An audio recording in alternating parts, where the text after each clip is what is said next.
Thank you for taking the time today, day before the game, to join us here. Again, not to waste any time, let's go straight to questions if anybody has for either coach. First question, please. Did you want to open it up? Yes, I'm sorry. Yes, okay. Please. I guess I'm going to start off. He tagged me, but really, this is why we're here today. When you look at, I told our guys just a little bit ago, we had a little walk through in Yankee Stadium and said, hey guys, we've had, a good week. But this is when the fun starts. This is the fun part. This is why we're here. We weren't here to be tourists. We're here to play a football game, and the serious part of the game starts now. And I think our kids are locked in. We did have a tremendous week. I mean, the New Era Pinstripe Bowl was real, as I told Mark and John and people last night at a reception that this is as first class a bowl as I've ever been to. I've been to the Rose and the Cotton, and it is first class, run by first class people. The hospitality's been incredible, and obviously you have New York City, and no one's got that. So we've had a great week. We're looking forward to a great game. Yeah, to piggyback a little bit, what Pat has already mentioned, it's been just a first class week. I want to thank Mark and his staff. It's been absolutely terrific from a standpoint of hospitality for our student athletes. We've been to a lot of bowl experiences, and there's nothing like being in New York City for the holidays. And John Mosley and Emily Hamel, who've been with us every step of the way throughout the entire experience, have absolutely spoiled our program, our players, but also our families. We're going to have to go into detox for our kids here after this New York week. It's been absolutely fabulous. To all the folks up at Fordham that hosted us for practice, like Pat, we had a great week. Our young men showed up, I think, in great shape. You go through a bowl practice type setting back at your university, and you hope you have some retention. Our guys were very locked in, very focused when it was time to be in meetings, when it was time to practice. And then we cut them loose to have good, clean American fun here in the city, and they did. They had a blast. I mean, to have a bowl game experience in New York City is something that'll, I think, be etched in their memories forever. And, what a great challenge we have with a great Pitt football team. It's going to be a huge challenge. We have our walkthrough upcoming here in a few minutes. And, I know our guys were excited this morning when I saw them to have the privilege to be here in one of the iconic stadiums in the world, in Yankee Stadium. So thank you to everybody from the Yankees. It was a great week. And everybody here at the New Era Pinstripe Bowl, Mark, staff, everyone, it's been first class. We're very thankful and excited for the challenge tomorrow. Thank you both. Reminder for our photographers, we will have one photo op following this press conference. We'll bring the trophy towards the middle, and we'll take a picture with each coach. First question for our coaches today. Nate, on the right here. For both coaches, I'm sure a lot of your players, this is their first time visiting New York City. Any memorable or interesting reactions from these guys as they've been out and about around the town this week? Yeah, I would start with the experience that we had on Christmas Day at the 9/11 Memorial. We knew that would be moving after, visiting with our players.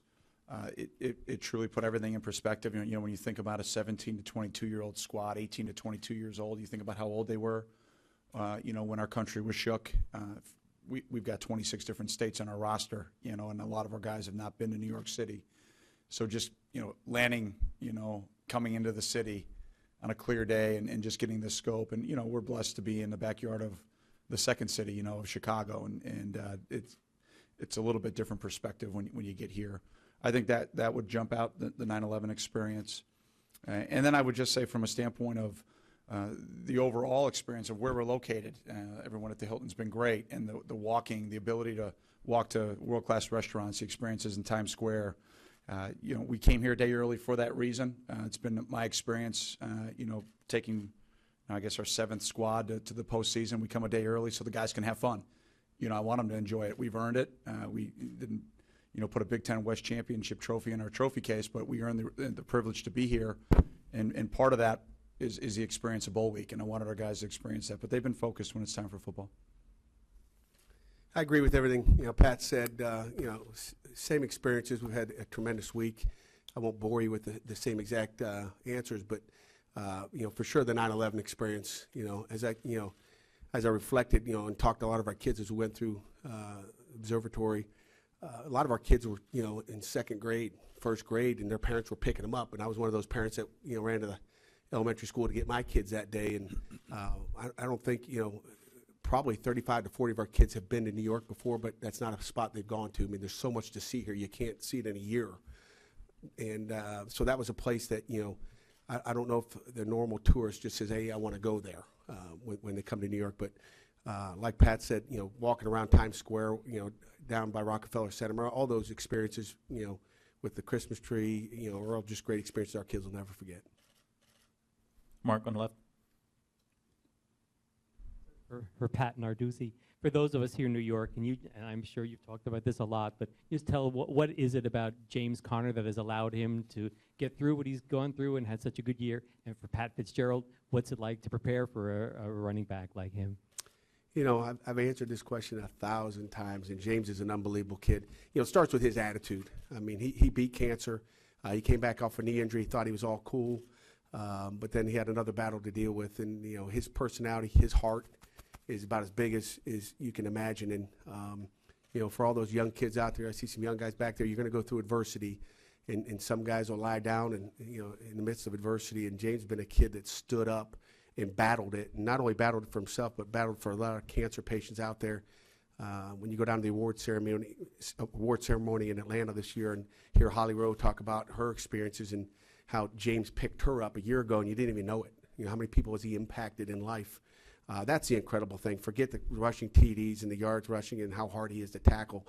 He's an unbelievable person that will impact the University of Pittsburgh for years to come. Yeah, that's what jumps out. When what an inspiration, a young man that's overcome adversity and odds that very few student athletes have overcome in college football throughout time, and to see not only the way he's handled that, I was inspired. I was there. Pat and I saw each other before the ceremony. We had Austin Carr finalist for the Blitnikoff Award, so we were down, and that was a moving experience there to hear Holly and that's the impact that sports can have. That's the impact that one individual in sports can have, and he's just handled it from an outsider's perspective incredibly well. When you pop on the tape, you see the player of the year in the ACC, that level player. And, we've seen some really good backs this year in the Big Ten, like we typically always do. And I would put James up there at the top. So it's going to be a huge challenge. It would be easy if it was like, one of our Big Ten teams that we see each week and it's the back and that's it. Pat would be the first to tell you. I mean, they've got a dynamic offense because of all the pieces. It starts up front. They're physical, I think averaging close to 30 starts for the starting five. Great tight end, great skill sets on the outside, and a quarterback to me that's just outstanding. So I wish it was just James. It would make the challenge a little easier, but it's not. And that's what I think makes Pitt such a complete offense is how well they play as a whole unit. Before we take the next question, just want to welcome everyone watching on pinstripe.com. And for any media here, if you're interested in a replay of today's press conference, it will be archived on the same site. John, on the right here, you had a question? How you guys doing? With the talk this year about some of the players who are making the choices not to play in the bowls, I'm wondering what you both think about the idea of possibly opening bowl games up to redshirt players. Get into a little controversy here, I guess, huh? I think if guys aren't going to play in bowl games, it's a new year. Pretty much, you're going into next year. It's an opportunity. We're trying to develop our players. I think it'd be a great idea to say, hey, that really is the game for 2017, even though it counts in our next roster back. I think it's something to think about. I truly hope that's not a trending thing in college football. I know high school coaches have talked about this for years. When a guy commits in his junior year and he's got to come back and play his senior year, and he's not worth a darn because he got what he wanted, he doesn't want to get hurt, and becomes a little selfish in a way. So, personally, I speak just from where I'm coming from, that's something James Conner didn't even think about. You ask a question, James Conner's like, Coach, I'm playing. He wants to go play the game with his teammates, and that's what you want. You know what? And that's what every NFL team wants, too. I hate to say it. I was talking to a lot of the Yankees, talking about guys making, these big paychecks, right, Mark? Making big paychecks, and some of them, once they get that paycheck, they kind of, shut it down. You better be playing this game for the love of the game, not for the money of the game. I don't coach for money. I got in this coaching, profession. I made $18,000, and my dad made $45,000 as the AD and head football coach at Youngstown State. So I knew what it was like, trying to raise 6 kids and having nothing at home. We really came from nothing, and I didn't get into coaching to make money. And I hope you don't go play in the NFL just because you want to make money. It should be because you love the football game. That's a great answer. Last few questions here in first row here, Andrew, on the right. If you could just wait for the mic, please. For Coach Narduzzi, you mentioned kind of how this game can be a springboard into 2017. What are some of the things that you hope to see from some of the young guys that can maybe carry over? I don't want to play too many young guys if I don't have to. We're trying to win a football game, but we're going to play with the same core guys. We might have a couple extra guys that we didn't have, when we finish the season, which will be pleasant for us. But we're just looking to become a game better. Like I said, we're not coming in here, making it a springboard and go play guys that haven't played in the game before. We're playing a great Northwestern football team that, without a doubt is the best 6-6 football team I've been around. You go put the tape on, watch a game, watch them. They should have beat Ohio State, and I think they're in the Final Four here. It's a great football team, and it's well coached, and from top to bottom. Right here. Yeah, for Pat Fitzgerald, you talked about how good Pittsburgh's offense is. What can your defense do to stop such a potent attack? Well, I think anytime bowl game, opener, coming out of a bye week, you have more time as coaches to watch video, which is good and bad. You can get paralysis by analysis. And to me, it's still about the basics of playing defense. Number one, you got to get lined up properly. I mean, I'm not going to mention the teams, but it's been fun to watch. We started charting the embarrassment of how many guys they embarrassed by the motion shift trades. One guy, defensive lineman, lined up on one side of the center. That was just great schematics. You get through those things pretty quickly, and then you watch, more importantly, what they do fundamentally. And that's what we're going to have to do in an outstanding way. We're going to have to play with great fundamentals. We're going to have great communication. And any time you come into the opener, bye week, postseason, defensively, it's all about tackling. Are you going to get up to the speed of the game, and are you going to tackle? And, Pitt does a great job with formation variations. They do a great job getting one-on-ones. I mean, they do a terrific job from that standpoint. And then their players, they've got all ACC players all over the field. So it's going to be a great challenge. But we play a team style of defense. We always have. We've got one of the best that's ever been a defensive coordinator in our game, in Mike Hankwitz, and we play team defense. That's what we do. We're not a star-studded group. We're kind of more of a group that plays as one heartbeat and 11 that have to be on the same page. And when we do that, we end up playing pretty successfully because we execute. So that's going to be our challenge. Our challenge in and of itself, watching the talent, watching the scheme, but really it comes down to how you're going to be able to execute those fundamentals and play together. We'll take a few last questions here on the right. You guys both commend the New York Bowl experience. How much do you think about the cold weather during preparation, and do Chicago and Pittsburgh deserve bowls? Wow. Cold weather is a state of mind, right? So I'm a Chicagoan born and raised. I was born in December, so I love the winter. It's been a beautiful week. I mean, we've had weather in the 40s here and, 50-something today. And I think that's what's really cool from a standpoint of the experience, especially for our seniors. We've been to multiple bowl sites, and every bowl week is a different experience. It's not just about the game. It's about the impact that you're able to have in a community. Obviously, Manhattan, New York City is a little bit different than when we've gone to some smaller towns. It's an opportunity for our young people to experience maybe something they'll never experience again in their life, which is, you could argue there'll be no other bowl experience for our younger players that will match the experience that they've had in New York City. And, you couple that with the opportunity that both of our squads are going to have to run out in the arena and play in Yankee Stadium. Our guys will be 40, 50, 60 years old with kids, and they'll be talking to their kids and their grandkids about playing in Yankee Stadium. So that, in and of itself, it is going to make it just something that I think will be incredibly memorable. From a Chicago standpoint, we had the privilege to play at Wrigley Field a few years ago. It was as good of a bowl environment as it was for a regular season game that I've ever been a part of. As the Ricketts family and the Cubs organization wrap up the renovations, we have 4 games at least scheduled to play there, and we look forward to that. I coach football. I don't make decisions on whether or not teams and cities deserve bowl games, but I'm all for the bowl season. I'm a believer in that. I know the playoff gets a lot of notoriety, and I know that I've been asked questions. I was asked on a national radio broadcast about meaningless games, and going back to Pat's answer, there's no such thing as a meaningless game. If you've coached this sport, if you've played this sport, every game is significant. Every game means the world to you, because none of them are guaranteed, and they're incredibly significant to your life experience. And so to be a part of the bowl season is really special for student athletes. And for me as a coach and for our staff, to be in New York City and to be at Yankee Stadium is awesome. So we're fired up for it. But at the same time, new bowl games, yeah, why not? Give more teams opportunities, more kids opportunities to play in the postseason. Yeah, why not? That's a great answer. Doing a good job, Mr. Chairman. Same row here on the right. For Coach Narduzzi, you've spoken a lot about how much you've admired Coach Fitzgerald over the past few years, how he gave you advice when you first took the job at Pitt. Does that make it any harder to get fired up for a game like this, going against someone you have so much respect? No, there's a lot of coaches out there that you have a lot of, really love and respect for, and, guys that do it the right way, that coach this game for the right reasons, that are loyal like he has been to Northwestern. I mean, he's had opportunities to go probably anywhere in the country he's wanted, but, he's coaching the game because he loves coaching his kids there. He loves Evanston, Illinois. That's the guy that, to me, I admire. And, again, he's been a head coach a heck of a lot longer than I have. But it doesn't make it any easier or any harder. I mean, you kind of put those things aside. We'll shake hands at the 50-yard line, wish each other luck. And, win or lose, he's a hell of a coach and got a hell of a football team. And we'll continue to be a good friend. Andrew here in the front.